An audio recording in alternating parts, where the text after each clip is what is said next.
If you watch different countries and their politics, then you'll start to notice astroturf on both sides. So, first off, they have this fake paradigm, left right, which is a sociological construct that makes really no sense. It's based on psychological principles, essentially, that are really questionable, such as if you're to the right, you have more of an authoritarian personality. Where did all that crap come from? Yeah, look at it. Open up the bin. Smell that? Oh, oh. Yeah, that's right. But you see, you have all these damn repeaters that use that terminology that are impersonating experts. So that's why it's relevant. But the funny thing is, it's in the West as well as in the East. And then, if you have some type of party cadre that are circling around, most likely a, let's just say, on the take individual that might have a little bit of charisma to pull it off, and not the integrity not to say no to some probably not so good for the country offers that, as a rule breaking schemerist, egotistical type person would apt to take because they think they're worth it more than the country or the people they represent, which is sort of some type of rube game to them. They figure it's less work and more money than selling snake oil. So they went into politics, but they don't know how to solve any problems except the money problem for themselves, essentially, and perhaps narcissistic supply. People, oh, leader, please save us. The whole country is busted up and broken, covered in organized crime, including the security services that work with them. So, for example, on the Russian side, see if we go to the Russian side, because this is where all this smart stuff emanated from, because they're so super intelligent when it comes to fabricating or simulating politics, when in fact having a dictatorship. All of that's run out of what is their equivalent of the FBI.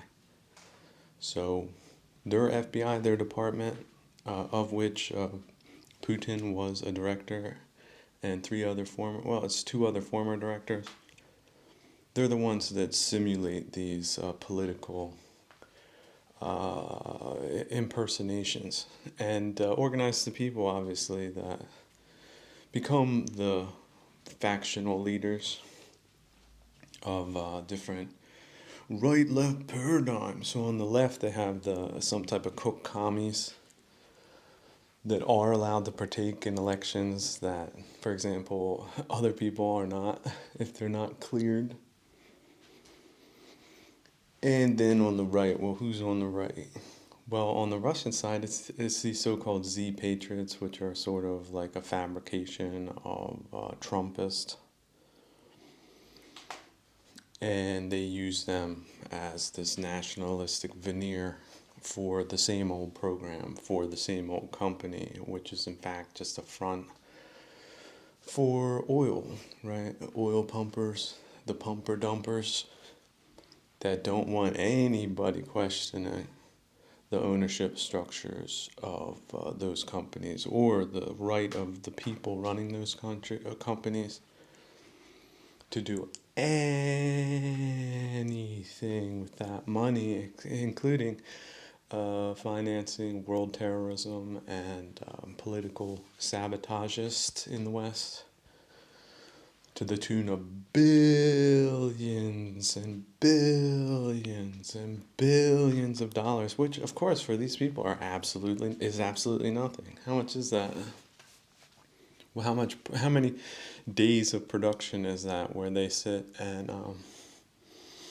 smoke cigars. So that's essentially the wealth guarding strategy that their security services are engaged in, and the politics is just the show, the trick and pony show for the people that can't afford enough cabbage for their soup per month. And if you think that's an over exaggeration, there are people living off pensions in Russia that can't afford that. Like they can't afford enough to eat after they've worked their entire lives. In a country that has who knows how much more, it would be funny to quantify how much more oil wealth do the Russians have compared to Saudi Arabia, for example. Is it more? I would tend to think it's more, especially if you add other extractionary industries that they also control, like mining, where it doesn't require a lot of technology or workers. It just requires equipment and transport infrastructure. So, but yeah, their Z patriots are buffoons. They're essentially nationalists that are shilling for the operation I just described. Now, the scary thing is that they have an influence because they have an international perspective, because they've got their own domestic politics and economy under wraps, and they really don't need anybody mixing it up in there because they're more paranoid about losing what they already have than doing anything new with, certainly not with new people per like a mafia model. For example, Italians, they don't let, or Sicilians or whatever, they don't let foreigners into that organization unless there's some type of weird, very rare exception. They just don't. So they also see it that way. What are you trying to do here? You're trying to build a sawmill, or you're trying to do something innovative? We don't care. It's worrisome to us. So here, watch us pull this plug legally. Click, and goodbye. Go back to potato farming, because that's something that we understand, and it's non-threatening to us. So now, of course, the left is the political left at this point in time. I would say the worst year in probably all time of Western civilization is comprised solely of terrorists, essentially, that were active in the 60s, 70s, 80s, 90s, through the early 2000s. But, the security apparatus on the Western side, they're not really into investigating those kinds of people, because those kinds of places are probably run by those kinds of people. They were so hip, they were so cool, they were so with it, that they were hanging around people that were just pretending to be that, but were actually working for the most paranoid regime on the planet that was looking to expand the franchise into enemy territory. And lo and behold, they found a stooge. And now they're an indisputably important person that can't be voted out, because their people rig elections in foreign countries just like they do inside their country. But yeah, their new twist is impersonating the right wing. Although it's not that new. But for right-wingers, you would be surprised, because the right wing was supposed to be the opposition to the left, but they've long since just become impersonators of an opposition, such as the Tory party model, which was also a Blairist extension into the opposition, which was most likely organized by London grad operatives that, swimming in that type of laundered money, had enough time and resources to devote to the project. specifically because they represent the most dangerous strategic threat to them on the entire planet, which would be the UK. Which would explain why the UK is a complete basket case at this time, and their entire political establishment from right to left is um, the worst it's ever been, ever, absolutely ever. So going back pre-Stone Age, the worst ever. So, but if you don't believe in cause and effect relationships, as they would have you not do, because their educatory programs are counterintuitive and involve a lot of doublethink and hysteria, and then a bunch of other psychological games that they've developed to mess people up, but to engage them and mess them up at the same time. Make them think like it's an important issue, but it really isn't. And then, of course, how about this? If there's some type of, like in Australia, see, there's also Chinese variants of this. It's a cooperative effort, Sino-Soviet cooperative effort. So, like in Australia, where that's more in China, what China believes to be its sphere of influence, they have these political operatives in the Labor Party there. And what they'll do is just when the public there's an outrage or it's obvious that they need to start taking defensive measures, they'll listen to all that, like listen to the public. They'll even say might make some gestures. But then, a month goes by, 2 months, they don't do anything, of course. And then 3 months goes by, and then they just try to reset the relationship and present that as some type of victory, political victory, like an accomplishment. That, oh, you know what? They were blockading all wine. Like all of our fine wines, they weren't buying them with funny money. So because we're resetting this relationship, because we're essentially caving in to their demands by not putting any effort into national security, they're going to lift that tariff. Isn't that a great win for us? And then they'll take their pictures and put them on the paper and have it written up by information cadres that are essentially told how to frame it across the board, across a monopolistic information space that sees that as a good thing, a win for the agents in office. It's just counterintuitive to what they should be doing if their hearts and minds and butts and little feet were in the right place, which they obviously aren't. And if you think, well, no, they just didn't do enough, and they're too incompetent, or then you compare them to other neighbors in the region and see what they're doing with people that are legitimately concerned for the interests of their people, and there's a wide disparity in the level of action and preparations. For example, Japan versus Australia in the last 2 years since it's been apparently obvious, based on hard numbers, that China is taking on an expansion, a military expansionist policy in the form of raw numbers of their navy. What do you need a navy? What do you need the world's largest navy for if you're not looking to expand in the maritime sphere?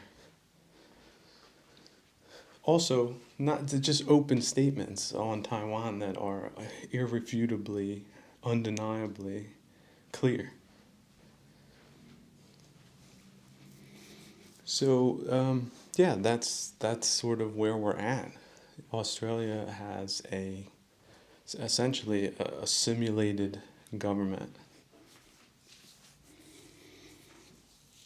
And now, in my case, my recommendation to them, once you realize that you have people like this in your government, you need to demand a referendum. You need to demand a vote. And demanding a vote means protesting, which means things become less convenient for the liars and the imposters that want to just keep things keeping on, no matter what, without any consequences of note. They want their explainers do their job, and people just swallow it hook, line, and sinker. Or wait till the next election, which might be 2, 3, 4 years out, when every day counts. So that is what needs to happen. Once you realize that this is the game that's been played over the last couple of decades, and this is how they operate, that's what the public and the organizers of the public need to do, and not take these people at face value, which is what they're banking on. They're really assuming you're that stupid because you have been that stupid. The governments have been that stupid. It's just that the circumstances have become so radically changed that they're not appropriately dealing with the situation. Does prove that they're on the wrong side. Essentially, they're either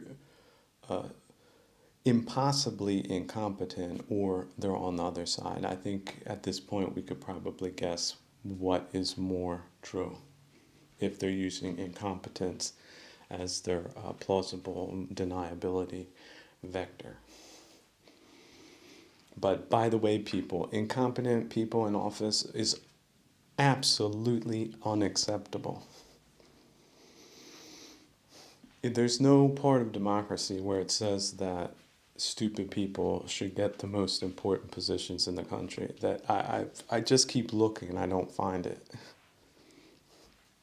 It's unacceptable. And for people who are crazy enough and stupid enough to try something like that, I mentioned it in a previous lecture, automatic life sentence would be kind, considering the type of destruction having someone like that could potentially have on a country, and it has had on the country over the last 30 years, absolutely, where they essentially got a free pass to sabotage Western countries' civil liberties, culture, development, research and development, production, the economy, everything that they could mess up and enrich themselves on. That's sort of what they did. Because, like the leftist side, they don't have to really even hide their hate for the country and the history of the country because they believe it to be inherently evil. It was set up by people that oppress their kind of people. That's essentially the leftist, traitorous mentality that has a strong ideological component that comes from where again? Oops, same place. But the right is sort of the new thing. The right is something that seems so complicated to most people that they just can't get it, that somebody would fake being on the right when they're working for their Blairites, essentially. So the Tories were just saying Labor-T, like they have ISIS-K, they're Labor-T. That was their strategy. But of course, maintain the pretenses. Go ride around in a red bus with the Union Jack on it as a Tory maniac, like a Z Patriot, which is the Russian equivalent of that. It's a popular, right-leaning packaged movement of imposters. Now, it's a lot of people claim that Trump is that for Americans, and that would really be unfortunate if that was the case. But if we look at Marjorie Greene and Jenky Johnson, there is at least the attempt to do that. So they're certainly probably not the only ones, because again, we're talking about people that have hundreds of billions of dollars to play games like this. Because also, let's not forget, the despotic core in Beijing and Moscow, they're bored out of their minds with their own domestic politics. The only politics that matters to them is international politics. And because they're an expansionary franchise with no morals and ill intent and a schemerous mindset, they're about that all day, every day. Entire departments. Their whole security apparatus is essentially involved with that. And they never stopped really doing that. And the assets they placed in the 50s, 60s, 70s, and 80s, they didn't go away. They just got reactivated. Maybe they went through a period of remission, but then they got reactivated.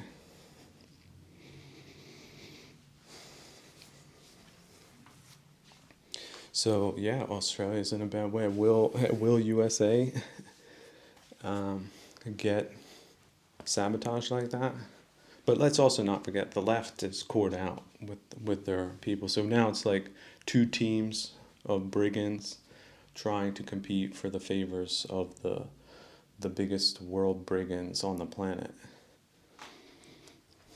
It also might be like a Chinese-Russian competition, like who's more on the Chinese side. I would venture to guess the left is actually more Maoist than Stalinist, based on the Trotsky-Stalinist split.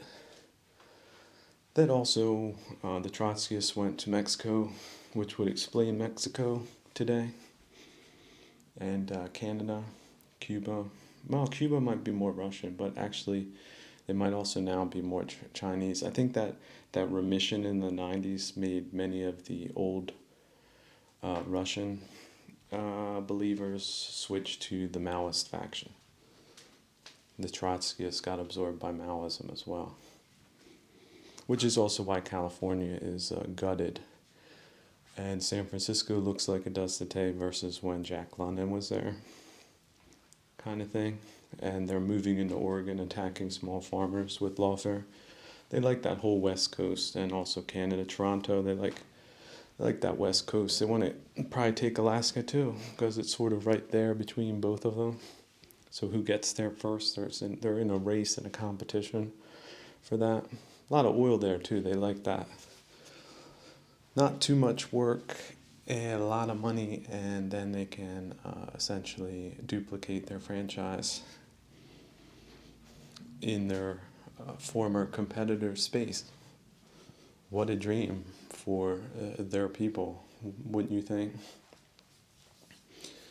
So how far are they down the road, and how far do they have, let's say, people working with them on the security agency level, like that were dipped in the purple dye of their psychological, sociological programs, and then selected and given some nice little perks, like career immunity of anything of the nature. Like they might tell them, this guy from this department is putting me under review. Can you see if you can do something about that?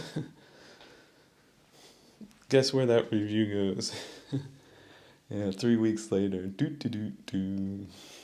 no review.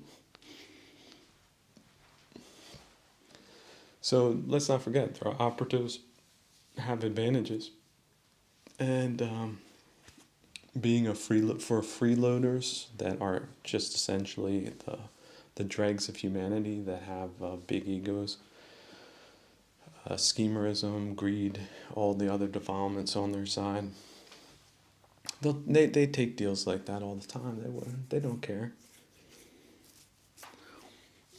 So that's sort of the outset. 2024, worst year for the West ever, ever, ever, ever. That's the starting point.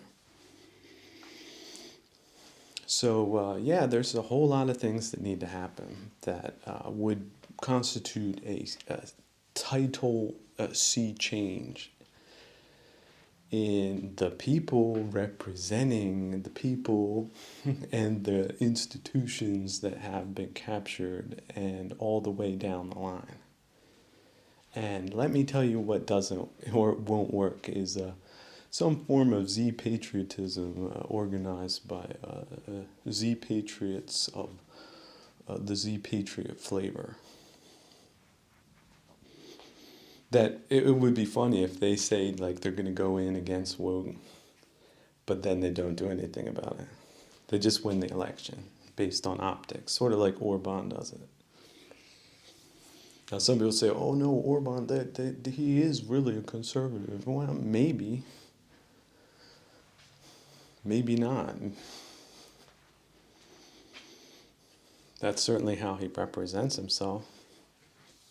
But isn't it funny? Like just like in mafia deals, as soon as their person comes in, then all of a sudden the problems that they created in the first place go away. It's like that old racket, protection money. Hey there, Mr. Proprietor. Aren't you worried about somebody smashing your store window? Wouldn't you like to take out a little insurance policy? No? Okay, let me come back next week. And then within that time, the store window gets smashed out. Oh, hello, I'm back again. Have you reviewed that insurance policy of yours? Because I think the same thing could happen next week if you don't pay me now. And then he looks at him straight in the face like that. And that's the deal, essentially, that they offer these politicians. They'll turn the woke projection machine down a notch if that's what they promised they would do. But the problem, they're the solvers of their own problems that they create. Aren't these people smart? Aren't they really smart? Don't they think they're really smart doing that? How good do you think those things are for the economy? Well, it's great for their economy, isn't it? The proprietor makes now how much less? Yeah, well, they don't care, okay? They're making 100% more than they were making off that country because they're big into polyshticks. Polyshticks, that's how we should call this time. How about this? The 30 years of polyshticks. Both sides of the aisle, bipartisan Buddists, curated turncoats.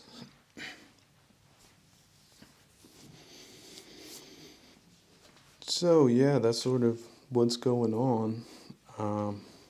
But yeah, watching the Russian version of that, the Z Patriots, it's just Karabuki theater. It's really disturbing on so many different levels.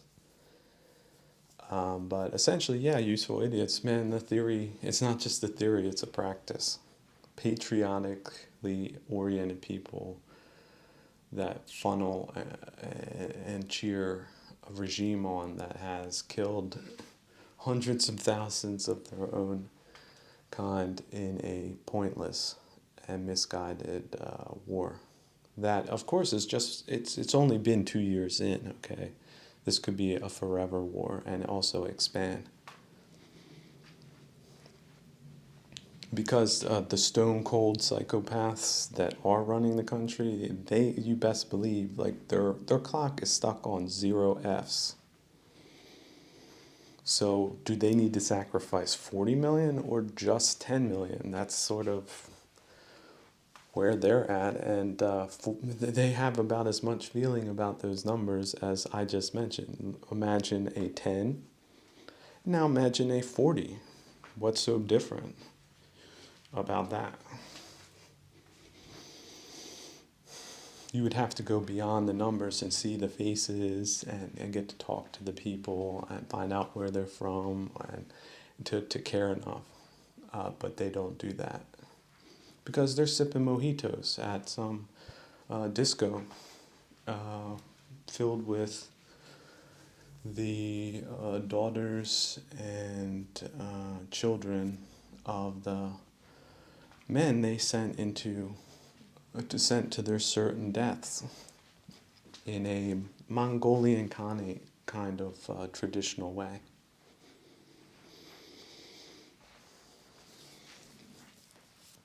So yeah, good for them. I'm sure it has its perks. I'm sure it has its perks. For I mean, how many of them are there? 10,000, maybe. 10,000 people, very special people, bossing 140 million around, and that equivalent in captured Western countries like France, Germany, Spain, Portugal, Ireland, UK. Now, I wouldn't say Sweden, but Sweden certainly on a regional level, because it's not just the top spots they're going for. It's a full-on buckshot. If they can get somebody in as a mayor, they'll take that. So wherever they have just rampant crime and drugs, that's where their politics were infiltrated and subverted, and that's also where they have two-tier police systems and ideological educators, educating kids in all different types of perversion, inversion, and psychologically damaging conceptual exercises that are considered to be modern and progressive by wig-flipped lunatics. And the people just pretending to be that. Pretending to be better than you. Smuggies, wokies, and better than nows.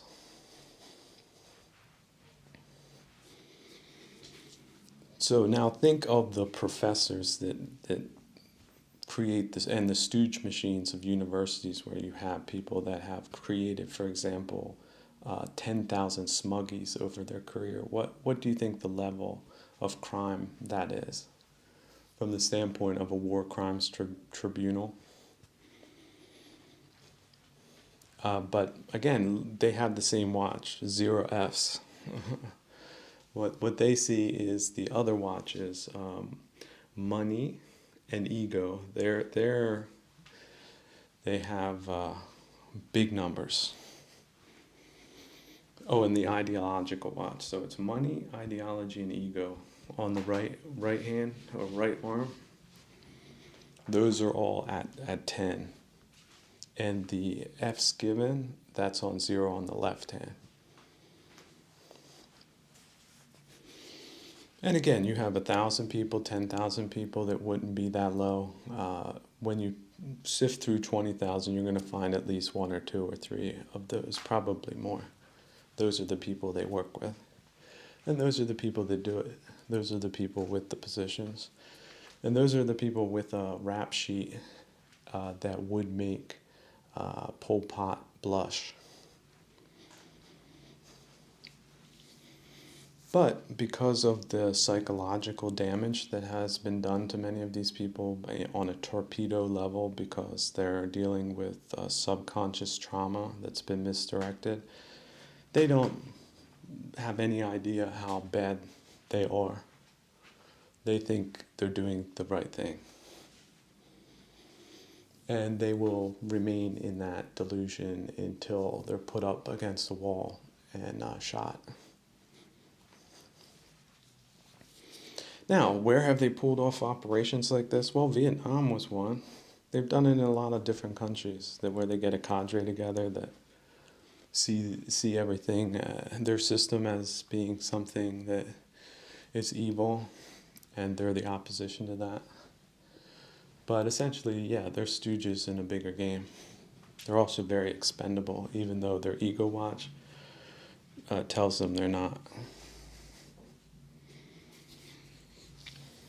But although that might be the case, many of them have decades-long rap sheets that are still considered respectable, competent, accomplished, venerable in public, curated public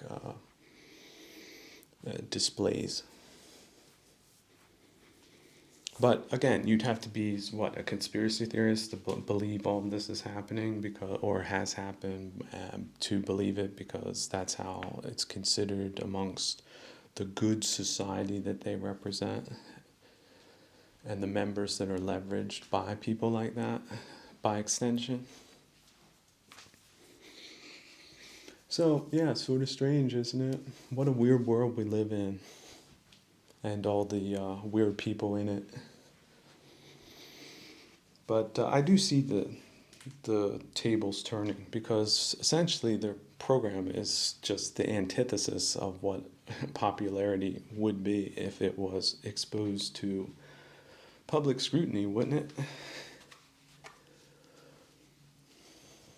Like, okay, well, all of us get screwed, but 10,000 people live the life of Riley, including committing countless crimes that will not be prosecuted because there's a two-tier legal system, which includes predating on businesses that they don't own,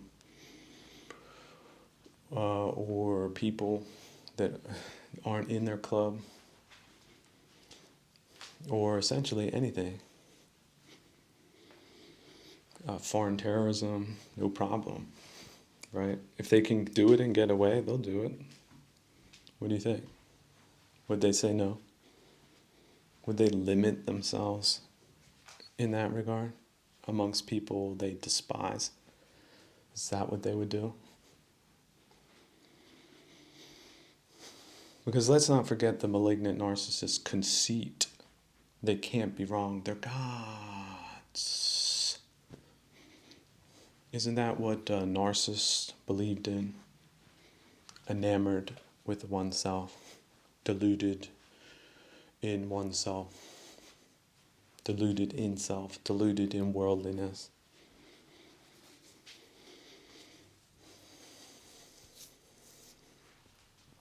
So that's what you're dealing with. Now you know. How we reverse engineer that, time will tell. But in 2024, the worst year for Western civilization ever, going back to prehistoric times. That's what this year represents. Somebody wrote in and said, can you please talk about George Washington again? Because always like that. Thank you. And I do like returning to George Washington. But look, there was a long history before George Washington. You know what we have as Americans? We have a martial tradition. And I'm talking about a martial tradition before there was even a damn country. Because out there in those woods, it was you and the elements and savages, essentially. Although I'm not going to call them savages. They actually had a lot going for them. But if you ran into a company of 5, 6, 7 of them with your old musket and your Bowie knife and your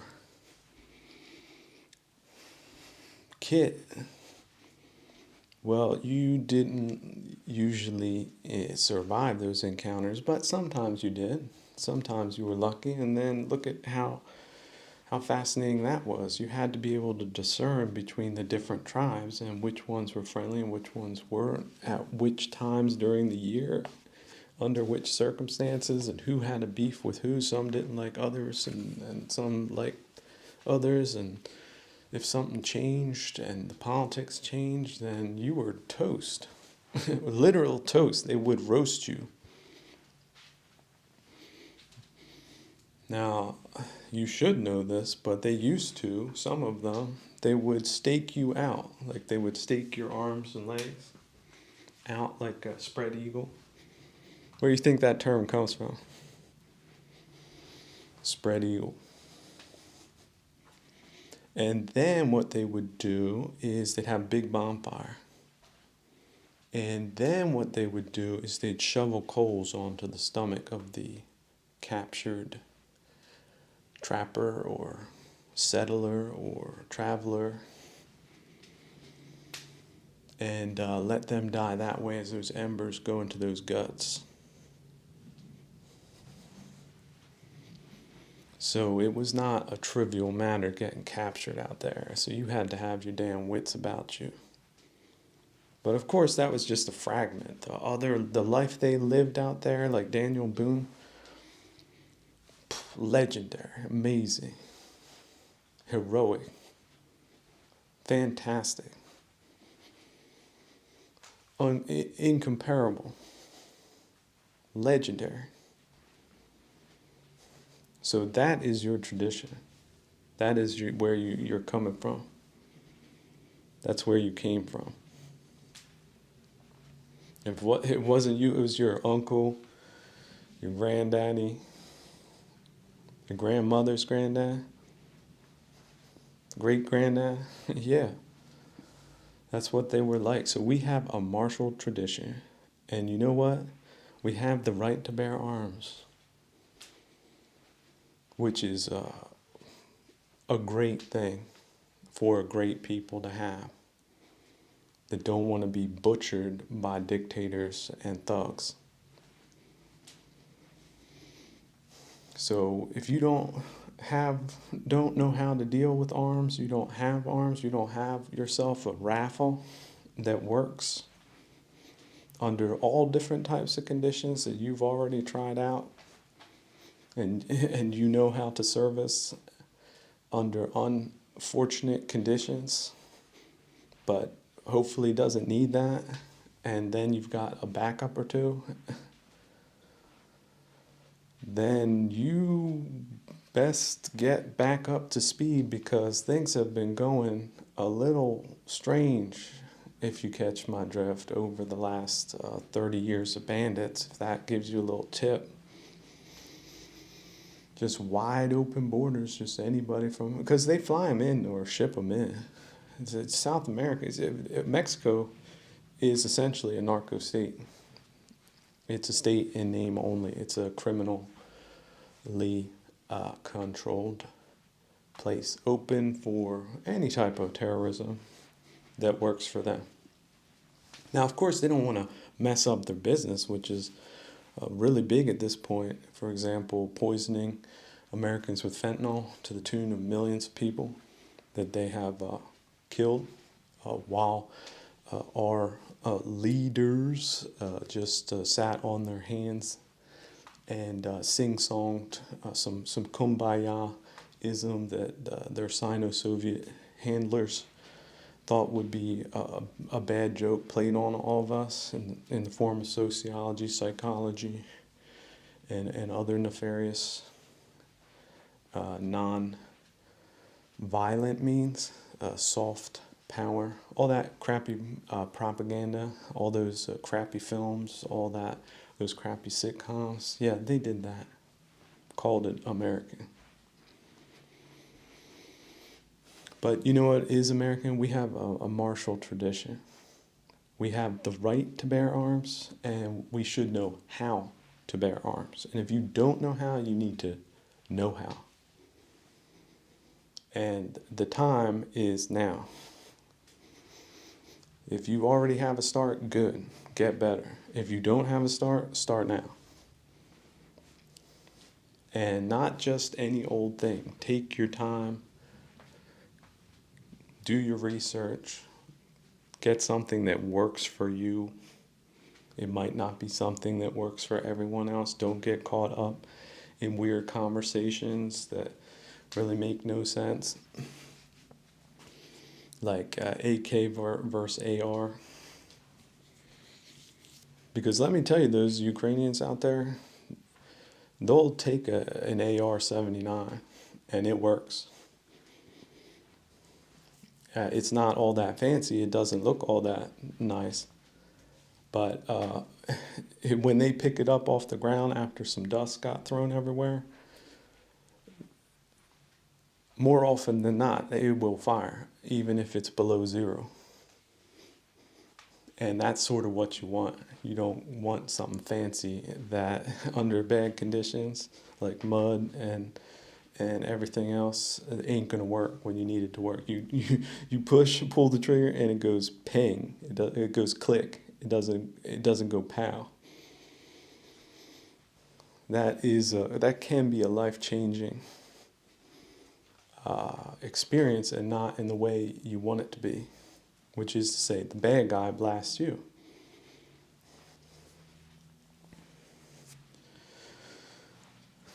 So we have a long, proud, real tradition, and it's a good one. A lot of countries don't have it. They don't. They don't have it. But if you have it, it's a good thing. Because it means you're serious about civilization. You're serious about standards. So a bunch of ruffians show up with their little sawed-off shotguns and their hammers, and they want to just come into a town and just take whatever they want to take. Well, guess what happens to them instead? Because that type of behavior is not tolerated by people that take civilization seriously and aren't waiting for the popo to show up that might have a couple of their goons dressed up in fancy uniforms at this point in time.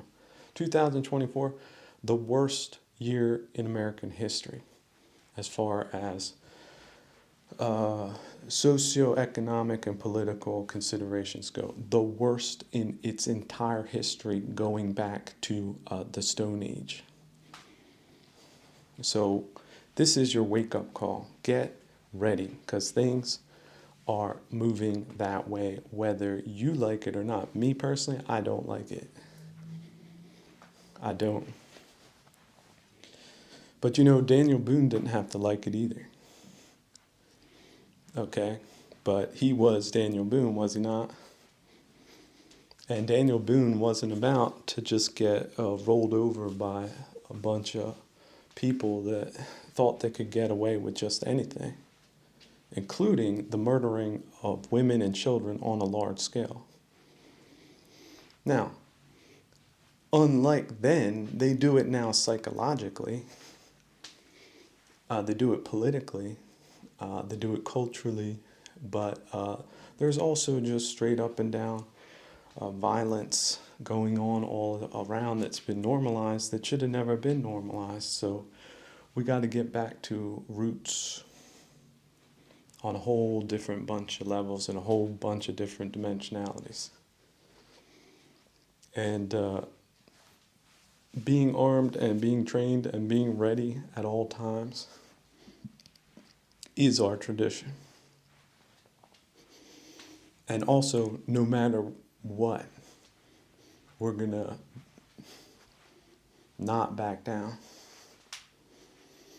Because we didn't leave Europe to be predated upon. We didn't. Not by foreigners and not by our own damn people that took the devil's bet and lost, even if they think they won for a time. Because they're not going to a good place. They're not. They're going to places. I don't like to recommend horror movies, but Hellraiser has a slight, like the original ones, it has somewhat of that character to it.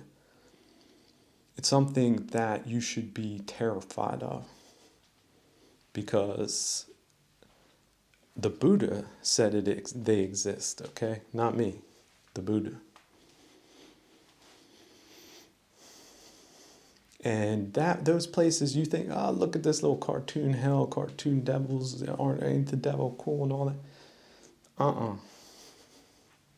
Nothing about that is cool. And again, the stupidest of people think that by worshiping the devil or whatnot, he's going to be on their side. He's not. That's his whole game. If they figured out the devil, then they just are deluding themselves, because you can't do that. That's not why he's here. That's not. His whole job is to trick people. But your whole job is not to be tricked.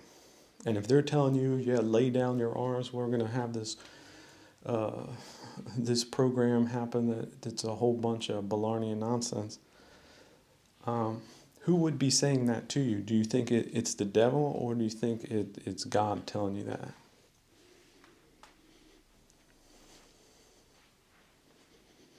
Which brings me back to our other tradition. You know what Americans are? Is they are fundamentally moral, upstanding people that don't let themselves get rolled over by some bunch of malarkey, socio-psychological babble.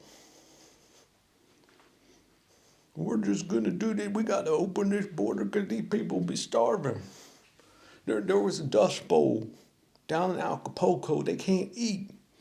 Look at them. We got children here. They got dust in their eyes. They're gonna go blind. Let these people go. Right? Let me tell you, Americans don't buy that. Those little corny stories. But there's certainly a bunch of dummies out there that think they know what being an American is better than Americans ever knew themselves to be. Because they think that's funny. They like to buffoon what they don't understand or aren't. So it's close, but you can sort of see it's not the real thing if you look close enough.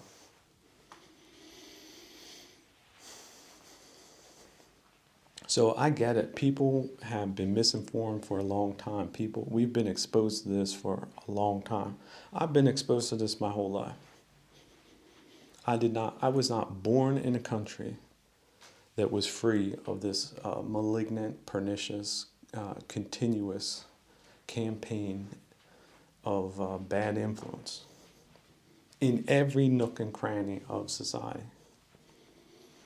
I was not born in that world. I was not born into a world that did not have nuclear weapons ready to go 24/7, 365. I was not born in that world that Daniel Boone was born into. Everything was stacked against real American values, of real American life. How about this? A free life. No damn mortgages. That wasn't the American way. Property markets, stock markets, hell no. It was primarily agrarian. People knew how to farm. People were interacting with their environments.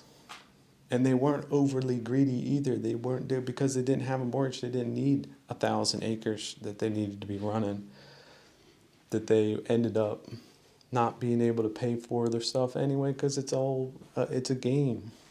It's a game you can't win. It's a game you can't win by design, because the people who design it don't want you to win. They want them to win. Greed is a real thing. It is not good. You think you're greedy? Well, guess what? There's someone who's more greedy than you. And you know what the net effect is? The net effect is poverty.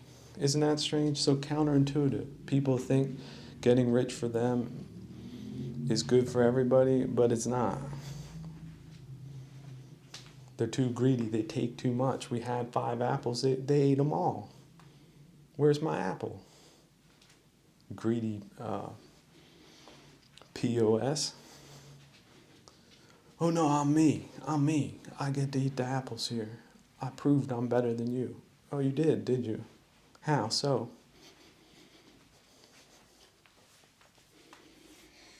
Versus the man that might have a tree of apples, and he might say, you know what, I got enough here. I don't want these things to go bad. Let me do something with them. Maybe I'll make some cider out of it, and then maybe I'll offer that to my neighbors. Why is that? Because I am rich. You get that cider, that stuff, you can't buy that at a store. It's not the same thing. It is better. It is something you shouldn't just gulp down and throw away and ask for the next one. More slow living, right? You don't need to be jumping out there, driving around in circles all over the place. Some of these people, they're commuting 100 miles a day. They're adding like 2 hours to their work schedule every day. That means they got 8 hours plus 2, 10 hours a day. All that gas, all that time. That's crazy. So it's no wonder that so many people are crazy these days. Like, really crazy.